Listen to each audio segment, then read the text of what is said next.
জাতিসংঘের অনুসন্ধানের প্রমাণ হয়েছে শেখ হাসিনার গণহত্যা ও ফ্যাসিস্ট আচরণ, মন্তব্য মির্জা ফখরুলের। বিচারের জন্য ফিরিয়ে দিতে দিল্লির প্রতি আহ্বান। শেখ হাসিনাকে ফেরত দিতে ভারত সরকারের কাছে দাবি জানিয়েছে বিএনপি। দেশে এনে বিচার নিশ্চিতের কথা বলেছেন বিএনপি মহাসচিব মির্জা ফখরুল ইসলাম আলমগীর। গুলশানে চেয়ারপারসনের কার্যালয়ে ঢাকাস্থ ব্রিটিশ ভারপ্রাপ্ত হাইকমিশনারের সঙ্গে বৈঠক শেষে সাংবাদিক আলমগীর গুলশানে চেয়ারপারসনের কার্যালয়ে ঢাকাস্থ ব্রিটিশ ভারপ্রাপ্ত হাইকমিশনারের সঙ্গে বৈঠক শেষে সাংবাদিকদের তিনি বলেন, জাতিসংঘের প্রতিবেদনে প্রমাণিত হয়েছে শেখ হাসিনা ফ্যাসিস্ট ও গণহত্যা চালিয়েছেন। আনুপাতিক হারে ভোট ও জাতীয় নির্বাচনের আগে স্থানীয় সরকার নির্বাচনের বিরোধিতা করেন বিএনপি মহাসচিব। জুলাই অভ্যুত্থানে পতিত সরকারের ভূমিকা নিয়ে বুধবার প্রতিবেদন প্রকাশ করে জাতিসংঘের মানবাধিকার কমিশন। সেই প্রতিবেদনে সত্য উদ্ঘাটিত হয়েছে বলে মনে করে বিএনপি। প্রবলেমটা হচ্ছে আমাদের জাতিসংঘ যখন বলে তখন আমরা সবাই সেগুলো বিশ্বাস করি, আর যখন আমরা রাজনৈতিক দলগুলো বলি তখন আমরা অনেকেই বিশ্বাস করতে চায় না। গুলশানে দলের চেয়ারপারসনের কার্যালয়ে সংবাদ সম্মেলনে মহাসচিব মির্জা ফখরুল ইসলাম আলমগীর বলেন, এই প্রতিবেদনে পতিত সরকার প্রধানের গণহত্যা ও ফ্যাসিস্ট আচরণের প্রমাণ মিলেছে। এটা প্রমাণিত হয়ে গেছে যে হাসিনা একজন ফ্যাসিস্ট এবং তিনি এই দেশের মানুষের অত্যাচার করেছেন, নির্যাতন করেছেন, গণহত্যা করেছেন। তো তাকে অবিলম্বে আমরা আজকে এখান থেকে চাইবো যে ভারত সরকার তাকে ফেরত দিয়ে বাংলাদেশ সরকারের হাতে দেবে এবং তাকে এখানে বিচারের আওতায় নিয়ে আসা হবে। তাকে এবং তার সঙ্গে যারা সহযোগী ছিল তাদের সঙ্গে, এটাই হচ্ছে আমাদের প্রত্যাশা। Not us to will decide যে কোন পার্টি নিষিদ্ধ হবে, কোন পার্টি কাজ করবে, কোন পার্টি কাজ করবে না। People will decide.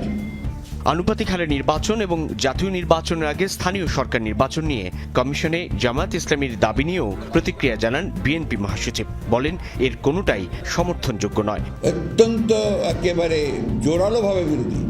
আনুপাতিক হারে নির্বাচনের কোনো ব্যবস্থাকে আমরা সমর্থন করবো না, কারণ এখানকার মানুষ এটাতে অভ্যস্ত না। স্থানীয় নির্বাচনটা জাতীয় নির্বাচনের আগে হবে, এটাতে আমরা একেবারেই একমত নই। এগুলো তো আমরা সমস্ত রাজনৈতিক বিবেচনার দেশকে আরো ভঙ্গুর অবস্থায় নিয়ে যাওয়ার একটা পরিকল্পনা ছাড়া কিছু নয়। নির্বাচনটা হওয়া দরকার দুটো কারণে প্রধানত। একটি হচ্ছে বাংলাদেশে একটি স্থিতিশীলতা ফিরিয়ে নিয়ে আসা, অন্যদিকে একটা গভর্নেন্স চালু করা। কথা বলেন প্রধান উপদেষ্টার আয়নাঘর পরিদর্শন নিয়েও। কিছু লোককে তারা সেখানে দেখে নিয়েছিল যে বিভিন্ন সময় তাদেরকে দিয়ে জঙ্গি নাটক সাজাবে। ভুলে গেছেন নাকি আপনারা? এর আগে গুলশানে চেয়ারপারসনের কার্যালয়ে ভারপ্রাপ্ত ব্রিটিশ হাইকমিশনার জেমস গোল্ডম্যানের সঙ্গে বৈঠক করেন বিএনপি মহাসচিব। সংবাদ সম্মেলনে মির্জা ফখরুল জানান, লন্ডনে দলের ভারপ্রাপ্ত চেয়ারম্যান তারেক রহমানের সঙ্গে বৃহস্পতিবারই বৈঠক করছেন বাংলাদেশে নিযুক্ত ব্রিটিশ হাইকমিশনার সারা কুক। কবে নির্বাচন হচ্ছে?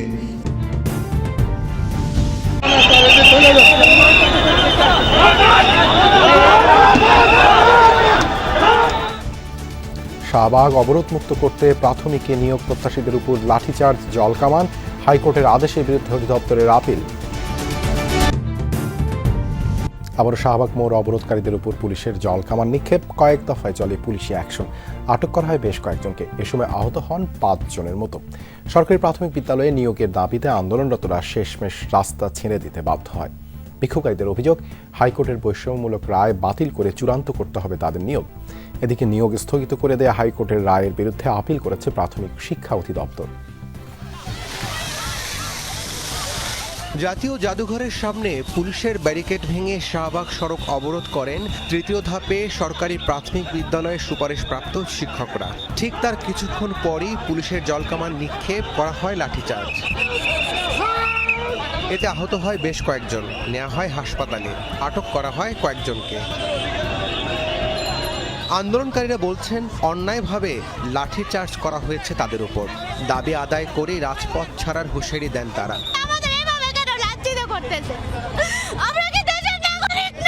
দেখছেন আমাদের উপর পুলিশ কি করতেছে? পুলিশ এখনো মানুষ হয় নাই, বোনেরা সব অজ্ঞান হয়ে যেতেছে। আমরা প্রতিবাদ জানাই, ধিক্কার জানাই। তবে পুলিশি প্রতিরোধে আন্দোলনরতরা আর দাঁড়াতেই পারেননি শাহবাগের সড়কে। ছত্রভঙ্গ করে দেওয়া হয় তাদের। পুলিশ বলছে, যারাই শাহবাগের মতো জায়গায় জনদুর্ভোগ সৃষ্টি করবে তাদের বিরুদ্ধেই ব্যবস্থা নেওয়া হবে। কোনো বৈষম্য না, এখানে যারাই আসবে, যারাই এখানে দ্বন্দ্ব তৈরি করবে তাদের উপরে আমরা একই পদক্ষেপ নিই। এর আগে টানা 8ম দিনের মতো কাফনের কাপড় পরে জাতীয় জাদুঘরের সামনে অবস্থান নেন চাকরি প্রার্থীরা। বলেন, রাষ্ট্রীয় প্রহসনে বৈষম্যের শিকার হচ্ছেন তারা। কেন তাদের দাবি মানা হবে না, তোলেন সেই প্রশ্ন।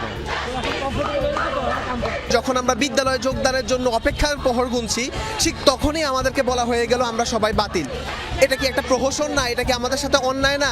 আমাদের এই অধিকার ফিরিয়ে দেওয়া না পর্যন্ত আমরা আমাদের কর্মসূচি এইভাবে চালিয়ে যাব। অসুস্থ মেয়ে বাসায় রেখে এসে আজ গত 8টা দিন ধরে এখানে আমরা অবস্থান করছি। কাপড় নিয়ে আমি আজকে 8টা দিন যাবত রাস্তায় শুয়ে আছি। গেল বৃহস্পতিবার ঢাকা ও চট্টগ্রাম বিভাগে সরকারি প্রাথমিক বিদ্যালয়ে সুপারিশপ্রাপ্ত ৬,৫৩১ জনের ফল বাতিল করে হাইকোর্ট। এরপর থেকেই শাহবাগে লাগাতার অবস্থান কর্মসূচি পালন করেন তারা।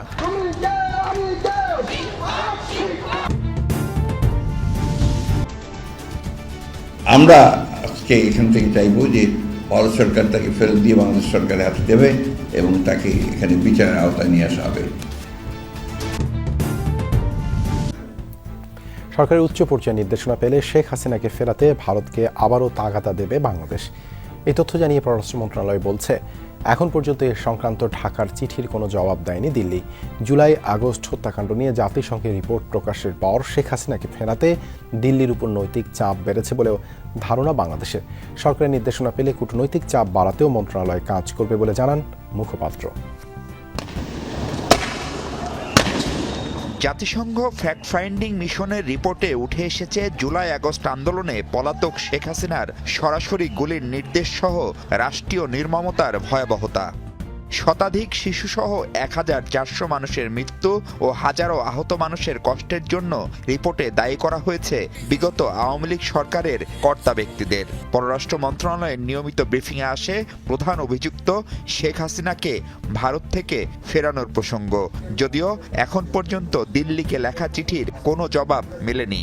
কূটনৈতিক পত্রের সাথে ওইখানে থিক সেট অফ ডকুমেন্টস এটা এনক্লোজার হিসেবে গেছে। তো আমরা ধারণা করি যা যা কাগজ ওইখানে থাকা দরকার সবগুলা ওইখানে আছে এবং the complete package has been sent. এখন পর্যন্ত ভারতের পক্ষ থেকে আমরা কোনো উত্তর পাইনি, কিন্তু আমরা উত্তর প্রত্যাশা করেই যাব। মাননীয় প্রধান উপদেষ্টা বলেছেন যে রিমাইন্ডার একটা পাঠানো হবে, যখন পলিটিক্যাল লিডারশিপ মনে করবে যে this is the right time, তখনই এটা পাঠানো হবে। জাতিসংঘ ফ্যাক্ট ফাইন্ডিং রিপোর্ট প্রকাশ শেখ হাসিনাকে দেশে ফেরাতে কোনো সহায়ক ভূমিকা রাখবে কিনা জানতে চান সাংবাদিকরা। রিপোর্টের যে অংশটুকু পাবলিকলি এসেছে সেটা যে কোনো মানুষের মনে নাড়া দেওয়ার জন্য যথেষ্ট। সুতরাং আমি বলবো যে আপনার প্রশ্নের উত্তর আমার এই স্টেটমেন্টের মধ্যে লুকিয়ে আছে। চাপ তৈরি হবে কি না এটা আপনি আমার এই স্টেটমেন্ট থেকে ডিডিউস করতে পারবেন। তারপরে ফরেন ফ্রেন্ডসদের কাজে লাগানোর বিষয়, এই বিষয়ে সরকারের উচ্চ পর্যায়ে আলোচনা করে সিদ্ধান্ত নেওয়া হবে বলে আমি মনে করি। আগস্টে অন্তর্বর্তী সরকার গঠনের কয়েকদিন পর থেকেই দিল্লিতে বাংলাদেশের হাই কমিশনারের পদ শূন্য। পেশাদার একজন কূটনীতিককে সেখানে নিয়োগ দিয়ে নাম পাঠালেও এখনো তা নিয়ে দিল্লির অনাপত্তি আসেনি ঢাকায়। সম্মতি জানানো বা এগ্রিমো ডিসেম্বরেই হতে পারে সংসদ নির্বাচন, দুবাইতে বলেছেন প্রধান উপদেষ্টা। ঐকমত্য কমিশনের সুপারিশে জুলাই চার্টার বাস্তবায়নের পর সিদ্ধান্ত। জাতীয় ঐকমত্য কমিশনের সুপারিশের ভিত্তিতে জুলাই চার্টার বাস্তবায়নের পর এবছরের ডিসেম্বরে নির্বাচন হতে পারে দুবাইতে ওয়ার্ল্ড গভর্নেন্স সামিটে, এমনটাই জানান ডক্টর মোহাম্মদ ইউনূস। এ সময় তিনি বৈশ্বিক চ্যালেঞ্জ মোকাবেলায় তার দৃষ্টিভঙ্গি আর আন্তর্জাতিক ইস্যুতে বাংলাদেশের অবস্থান তুলে ধরেন। এবারের সম্মেলনে সরকারগুলোর মধ্যে কার্যকর অংশীদারিত্ব, বৈশ্বিক মতবিনিময় ও সহযোগিতা বৃদ্ধির মাধ্যমে সরকার ও জনগণের মধ্যে সম্পর্ক দৃঢ় করার লক্ষ্য নির্ধারণ করা হয়েছে। বুধবার সংযুক্ত আরব আমিরাতের দুবাইয়ে গভর্নমেন্টস সামিট 2025-এর প্লেনারি সেশনে যোগ দেন প্রধান উপদেষ্টা। সেশনটি পরিচালনা করেন CNN-এর বেকি অ্যান্ডারসন। এ সময় এক প্রশ্নের জবাবে প্রধান উপদেষ্টা বলেন, জাতীয় ঐকমত্য কমিশনের সুপারিশের ভিত্তিতে জুলাই চার্টার বাস্তবায়নের পর এবছরের ডিসেম্বরেই হতে পারে জাতীয় সংসদ নির্বাচন। So now we have what we call consensus building commission. So when we go to the political parties and so on, see which are the recommendations all agree, so that we take that as a charter and then implement that at court of election. Election will be held as early as probably December of this year. সেশনে আরেক প্রশ্নের জবাবে বলেন, জাতিসংঘের মানবাধিকার commission যে report প্রকাশ করেছে তা স্বস্তির। এখন আর পৃথিবীকে আলাদা করে শেখ হাসিনা ও তার সরকারের অপকর্মের ব্যাপারে বলতে হবে না। Human Rights published just a report on Bangladesh, documenting everything I just said about the killing, about the disappearance of people, torture chambers, how students were shot by the police and army under the order of the Prime Minister. So they vividly recorded that. So we don't have to go and tell the public and the world that, look, we are saying that these are all fabricated. So we have a United Nations document on that. So that's a relief. এর আগে প্রধান উপদেষ্টার সাথে সাক্ষাৎ করেন সংযুক্ত আরব আমিরাতের স্বাস্থ্যমন্ত্রী আব্দুর রহমান বিন মোহাম্মদ আল ওয়াইস। বাংলাদেশ ও সংযুক্ত আরব আমিরাত সম্পর্ক আরও ঘনিষ্ঠ হবে এবং দুই দেশ বাণিজ্য, ব্যবসা ও স্বাস্থ্য খাতে সম্পর্ক সম্প্রসারণ করবে এমন আশাবাদ জানান তিনি। এ সময় 10 লাখের বেশি বাংলাদেশি আমিরাতে কাজ করায় দেশটির প্রতি কৃতজ্ঞতা জানান ডক্টর ইউনূস। এর আগে ওয়ার্ল্ড গভর্নমেন্ট সামিটে যোগ দিতে বাংলাদেশ সময় বুধবার দিবাগত রাত 1:30টায় দুবাই ইন্টারন্যাশনাল এয়ারপোর্টে পৌঁছান প্রধান উপদেষ্টা। 2 দিনের সংক্ষিপ্ত সফর শেষে শুক্রবার প্রধান উপদেষ্টার দেশে ফেরার কথা রয়েছে। নিরপেক্ষ ও প্রভাবমুক্তভাবে কাজ করছে জাতিসংঘের অনুসন্ধানী দল, জানালেন মুখপাত্র রাভিনা। মিলেছে আলামত নষ্টের চেষ্টা করার প্রমাণ। জুলাই আগস্টের ঘটনাবলী তদন্তে সম্পূর্ণ নিরপেক্ষ ও রাজনৈতিক প্রভাবমুক্তভাবে কাজ করেছে জাতিসংঘের অনুসন্ধানী দল। যমুনা টেলিভিশনকে বিশেষ সাক্ষাৎকারে জানিয়েছেন জাতিসংঘের মানবাধিকারের মুখপাত্র রাভিনা শামদাসানি। বলেছেন, দালিলিক প্রমাণ সংগ্রহের পরেই জানা গেছে সরকার প্রধানের সরাসরি নির্দেশ ছিল গণহত্যায়। এমনকি তৎকালীন নিরাপত্তা কর্মকর্তারা নির্যাতনের প্রমাণ ধ্বংসের চেষ্টা চালিয়েছে। জাতিসংঘের সুপারিশ, বাংলাদেশ যেন এই বিষয়টি আন্তর্জাতিক অপরাধ আদালতে পাঠায়। আহমেদ রেজা জানাচ্ছেন বিস্তারিত। জুলাই আগস্ট ঘটনাবলীর 230টিরও বেশি সাক্ষাৎকার, 153টি মেডিকেল ফরেনসিক, হাজারের উপর ফটো ভিডিও ও 959টি অভিযোগ বিশ্লেষণ করে জাতিসংঘের অনুসন্ধানী দল। বুধবার প্রতিবেদন প্রকাশে 1400-র উপর মানুষ নিহতের ঘটনার প্রমাণ মিলেছে বলে জানায় সংস্থাটি, যার মধ্যে শিশু 12%। প্রতিবেদনের মূল লক্ষ্য ও অনুসন্ধান পদ্ধতি নিয়ে যমুনা টেলিভিশনকে জাতিসংঘের মানবাধিকার বিষয়ক মুখপাত্র রাভিনা শামদাসানি জানান, কোনো ধরনের প্রভাব ছিল না তদন্ত দলের উপর। সত্য উদ্ঘাটনে কাজ করেছে সম্পূর্ণ নিরপেক্ষ থেকে। আমাদের একমাত্র লক্ষ্য ছিল বাংলাদেশের মানবাধিকার রক্ষা ও উন্নয়নে সহায়তা করা। আমরা 230-এর বেশি সাক্ষাৎকার নিয়েছি। ভুক্তভোগী, প্রত্যক্ষদর্শী, চিকিৎসক, আইনজীবী, সাবেক ও বর্তমান সরকারি কর্মকর্তাদের সঙ্গে কথা বলেছি। তথ্য যাচাই করার জন্য আমরা ডিজিটাল ফরেনসিক বিশ্লেষণ, চিকিৎসা ফরেনসিক বিশ্লেষণ এবং অস্ত্রের ব্যবহারের পরীক্ষা নিরীক্ষা করেছি। আন্দোলন দমাতে ও শিক্ষার্থীদের উপর সরাসরি অস্ত্র চালানোর নির্দেশনা ছিল তৎকালীন সরকার প্রধানের। এ সংক্রান্ত দালিলিক প্রমাণ আছে তদন্ত দলের কাছে। We had testimony from former officials about the former prime minister's involvement. আমরা দলিল প্রমাণ সংগ্রহ করেছি। সেখানে দেখা গেছে যে আন্দোলন দমনে উচ্চ পর্যায়ের নির্দেশ ছিল। একাধিক সূত্র থেকে পাওয়া তথ্য একসাথে মিলিয়ে আমরা প্রতিবেদনটি প্রস্তুত করেছি। এই ধরনের ভয়াবহ ঘটনা যেন ভবিষ্যতে না ঘটে সেজন্য কাঠামো ও আইনগত সংস্কারের তাগিদ দিয়েছে জাতিসংঘ, করেছে দায়বদ্ধতা নিশ্চিতের সুপারিশও। এমনকি বিষয়টি নিয়ে বাংলাদেশকে আন্তর্জাতিক অপরাধ আদালতে যাওয়ার কথাও বলা আছে প্রতিবেদনে। While the government has changed, a lot of the individuals who are working in the judicial system, in the police, in the investigative branches remain the same. সরকার পরিবর্তন হলেও আইন শৃঙ্খলা বাহিনী এবং বিচার ব্যবস্থায় কর্মরত অনেক কর্মকর্তা পরিবর্তিত হননি। ফলে পূর্ববর্তী নিপীড়নমূলক পদ্ধতি, যেমন আটক অবস্থায় নির্যাতন বা রাজনৈতিক উদ্দেশ্যে মামলা দায়েরের প্রবণতা এখনো রয়ে গেছে।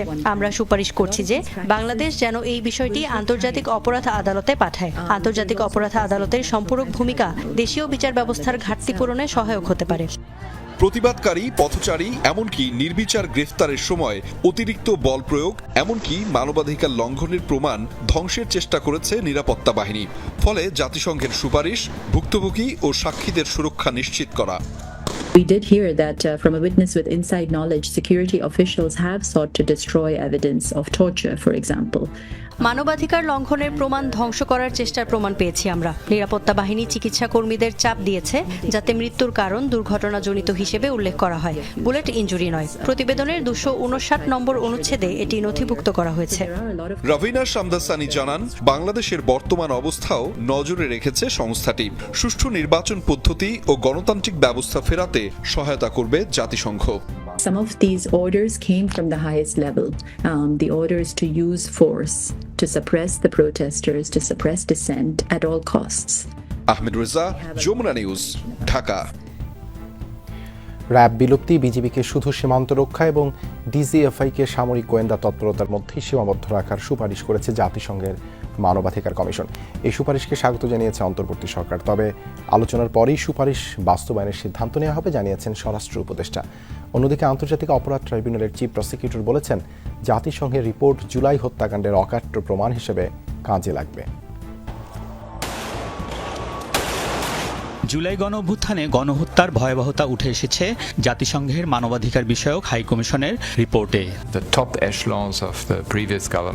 তাদের তদন্তে পুলিশ, বিজিবি সহ বিভিন্ন বাহিনীর গুলিতে নিহতের সংখ্যা 1400 জন আর আহত 13,529 জন। বাহিনীগুলোর এই নৃশংসতা বিবেচনায় নিয়ে র্যাব ও এনটিএমসি বিলুপ্ত করার সুপারিশ করেছে কমিশন।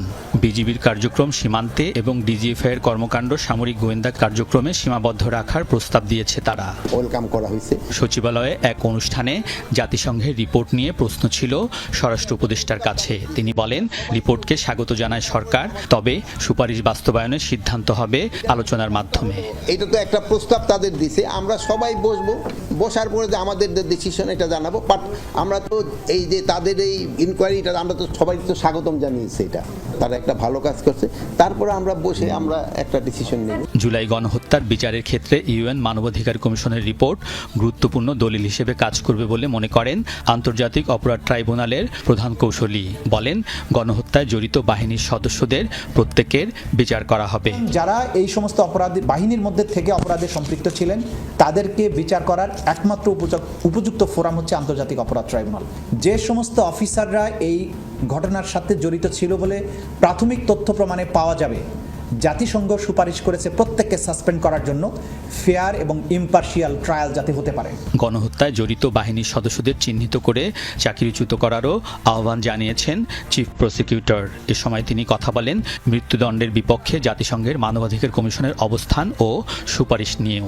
মৃত্যুদণ্ডের ব্যাপারটা যেটা আছে সেটা তারা বলেছেন একটা মোরাটোরিয়াম, অর্থাৎ এক ধরনের মৃত্যুদণ্ড যদিও দেওয়াও হয় সেটা যাতে স্থগিত রাখা হয় এরকম একটা প্রস্তাব করেছেন। এইটার সুযোগ যেহেতু আমাদের ট্রাইব্যুনালের বিচারকদের হাতে ক্ষমতা আছে, তারা কি ধরনের দণ্ড দিবেন কি দেবেন না সেই বিষয়টা পরে দেখা যাবে। চিফ প্রসিকিউটর বলেন, আন্তর্জাতিক মানদণ্ড রক্ষা করেই বিচার হবে জুলাই গণহত্যাকারীদের। নারী সাপজয়ী পুরো দলকে নয়, 21 পদকের জন্য 11 জনের নাম চেয়েছে সংস্কৃতি মন্ত্রণালয়। বিপাকে বাফুফে কর্মকর্তারা। অকাট্য প্রমাণ হিসেবে কাজে লাগবে জাতিসংঘের দলিল, জানালো ট্রাইব্যুনালের প্রসিকিউশন। বাহিনীগুলোর বিষয়ে সুপারিশ নিয়ে আলোচনা করবে সরকার। ভবিষ্যতে ফ্যাসিবাদী শাসনের শঙ্কা মোকাবেলায় উপায় হচ্ছে শক্তিশালী গণতন্ত্র প্রতিষ্ঠা এবং তা স্থায়ী করা। ক্ষমতাসীনদের জবাবদিহিতার জন্য প্রতিষ্ঠান তৈরি ও সেগুলোর স্বাধীনতা নিশ্চিত করা প্রয়োজন বলেও জানিয়েছেন সংবিধান সংস্কার কমিশনের প্রধান ডক্টর আলী রিয়াজ। সংবাদ সম্মেলনে তিনি বলেন, প্রধানমন্ত্রী পদের একছত্র ক্ষমতার হ্রাস, বিচার বিভাগের বিকেন্দ্রীকরণ, ক্ষমতার প্রাতিষ্ঠানিক ভারসাম্য প্রতিষ্ঠা সহ 7টি বিষয় গুরুত্ব দিয়ে বিবেচনা করেছে কমিশন। সংবিধান সংস্কার কমিশনের প্রতিবেদন নিয়ে সংসদ ভবনের এলডি হলে সংবাদ সম্মেলন করেন কমিশন প্রধান ডক্টর আলী রিয়াজ। জানান, সংস্কার নিয়ে সারা দেশের মানুষের মতামত নেওয়া হয়েছে। লিখিত বক্তব্য দিয়েছে 25টি রাজনৈতিক দল ও 3টি জোট। এছাড়াও সিভিল সোসাইটির প্রতিনিধি ও সংবিধান বিশেষজ্ঞ সহ সংশ্লিষ্টদের মতামত পর্যালোচনা করে তৈরি করা হয়েছে প্রতিবেদন। 2024 সালের ছাত্র জনতার গণ অভ্যুত্থানের মধ্য দিয়ে প্রকাশিত প্রতিবেদনে 1971 সালের স্বাধীনতা যুদ্ধের মহান আদর্শ এবং 2024 সালের গণ অভ্যুত্থানের জন আকাঙ্ক্ষার প্রতিফলন স্বরূপ সংবিধান ও রাষ্ট্রের মূলনীতি হিসেবে সাম্য, মানবিক মর্যাদা, সামাজিক সুবিচার, বহুত্ববাদ ও গণতন্ত্র প্রস্তাব, প্রধানমন্ত্রীর পদের ক্ষমতা হ্রাস সহ 7টি বিষয়ে গুরুত্ব দেওয়া হয়েছে। প্রধানমন্ত্রী পদের একচ্ছত্র ক্ষমতা হ্রাস করার পরামর্শ দিয়েছে। 4 অন্তর্বর্তী সরকার কাঠামোর সুনির্দিষ্ট প্রস্তাব উপস্থাপন করেছে। 5 বিচার বিভাগের বিকেন্দ্রীকরণের প্রস্তাব করেছে। ভবিষ্যতে ফ্যাসিবাদী শাসনের শঙ্কা মোকাবেলায় ক্ষমতাসীনদের জবাবদিহিতার জন্য প্রতিষ্ঠান তৈরির সুপারিশ করেছে সংবিধান সংস্কার কমিশন। একই সাথে নির্বাচনের লড়ার বয়সসীমা 21 বছর করার পক্ষে মত দিয়েছে তারা। ভবিষ্যতে ফ্যাসিবাদী শাসনের শঙ্কা মোকাবেলায় ক্ষমতাসীনদের জবাবদিহিতার জন্য প্রতিষ্ঠান তৈরির সুপারিশ করেছে সংবিধান সংস্কার কমিশন। একই সাথে নির্বাচনের লড়ার বয়সসীমা 21 বছর করার পক্ষে মত দিয়েছে তারা। শক্তিশালী গণতন্ত্র তৈরি এবং তাকে স্থায়ী করতে হলে ভবিষ্যতে ফ্যাসিবাদী শাসনের আশঙ্কা মোকাবেলার উপায় হচ্ছে ক্ষমতাসীনদের জবাবদিহিতার জন্য প্রতিষ্ঠান তৈরি করা। সংবিধান সহ 6 সংস্কার কমিশনের সুপারিশগুলো নিয়ে অধিক পর্যবেক্ষণ ও পর্যালোচনার জন্য প্রধান উপদেষ্টার নেতৃত্বে 7 সদস্যের জাতীয় ঐক্যমত্যের কমিশন গঠন করেছে অন্তর্বর্তী সরকার। নির্বাচন সুষ্ঠু করতে যতটুকু সংস্কার প্রয়োজন তা শেষ করেই ভোটে যাওয়ার দাবি জানিয়েছে জামায়াতে ইসলামী। দলটি বলছে সংস্কার ছাড়া নির্বাচন হলে সেটা সুষ্ঠু হবে না। সকালে দীর্ঘ 17 বছর পর নির্বাচন কমিশনের সাথে বৈঠক করেন জামায়াতে ইসলামীর প্রতিনিধি দল। পরে ব্রিফিংয়ে দলটির সেক্রেটারি জেনারেল মিয়া গোলাম পরোয়ার বলেন, সংস্কার ছাড়া কোনো নির্বাচন হবে না। 300 আসনে প্রার্থী বাছাই করা হয়ে গেছে বলেও জানায় দলটি। নিবন্ধন নিয়ে আদালতে এখনও শুনানি চলছে উল্লেখ করে সেক্রেটারি জেনারেল সুবিচার পাওয়ার আশা ব্যক্ত করেন। স্থানীয় সরকার নির্বাচন আগে করার ব্যাপারেও সমর্থন আছে জামায়াতের। নির্বাচন বাতিলে ইসির ক্ষমতা পুনর্বহালের দাবি সহ প্রবাসীদের ভোট দেওয়ার ব্যবস্থা নিতে আহ্বান জানায় জামায়াতের প্রতিনিধি দল। সাংবাদিকদের প্রশ্নের জবাবে সেক্রেটারি জেনারেল বলেন, জামায়াত জাতিসংঘের তদন্ত কমিশনকে সহায়তা করেনি, এই তথ্য সঠিক নয়। অন্তত নির্বাচনী প্রক্রিয়ার সঙ্গে যে সমস্ত অর্গান এবং বিভাগগুলো রাষ্ট্রের জড়িত সেগুলোকে সংস্কার করেই জাতীয় সংসদে নির্বাচন করতে হবে। তা না হলে এই নির্বাচন নিরপেক্ষ হবে না, অবাধ হবে না। পূর্বের যে 3টা নির্বাচনে জনগণ ভোট দিতে পারে নাই সেই নির্বাচনেরই পুনরাবৃত্তি ঘটবে। এজন্য আমরা এটা বলেছি যে সংস্কার সম্পূর্ণ করে নির্বাচন প্রক্রিয়া সুষ্ঠু করতে যেটুকু সংস্কার লাগে আমরা হোল রাষ্ট্র। পুরো বিশ্ববাসী আয়নাঘর দেখার পরও ফ্যাসিবাদী শক্তি সেটা অস্বীকার করার মতো নির্লজ্জ অবস্থান নিচ্ছে বলে মন্তব্য করেছেন উপদেষ্টা আসিফ মাহমুদ। বিকেলে ঢাকা বিশ্ববিদ্যালয়ের কেন্দ্রীয় খেলার মাঠে তারুণ্যের উৎসবের সমাপনী অনুষ্ঠানে বক্তব্যকালে এমন মন্তব্য করেন তিনি। বলেন, ইতিমধ্যে ফ্যাসিবাদীদের গণহত্যা আন্তর্জাতিকভাবে ডকুমেন্টেড হয়েছে, আন্তর্জাতিকভাবে ডকুমেন্টেড হবে আয়নাঘরও। তিনি আরও বলেন, যারা গুম খুন করে ক্ষমতায় টিকে ছিল তারা আজীবন জনগণের শত্রু হিসেবে বিবেচিত হবে। তরুণদের উদ্দেশ্যে আসিফ মাহমুদ বলেন, তরুণরা জেগে থাকলে পথ হারাবে না বাংলাদেশ। পুরো বিশ্ববাসী আয়নাঘর দেখলো, তারপরেও ফ্যাসিবাদী শক্তি সেটা অস্বীকার করার মতো নির্লজ্জ অবস্থান নিচ্ছে। কিন্তু সেটা করে আসলে কোনো লাভ হবে না, কারণ ইতিমধ্যেই জুলাই গণ অভ্যুত্থানে তাদের গণহত্যা ইন্টারন্যাশনালি ডকুমেন্টেড এবং প্রকাশিত হয়েছে এবং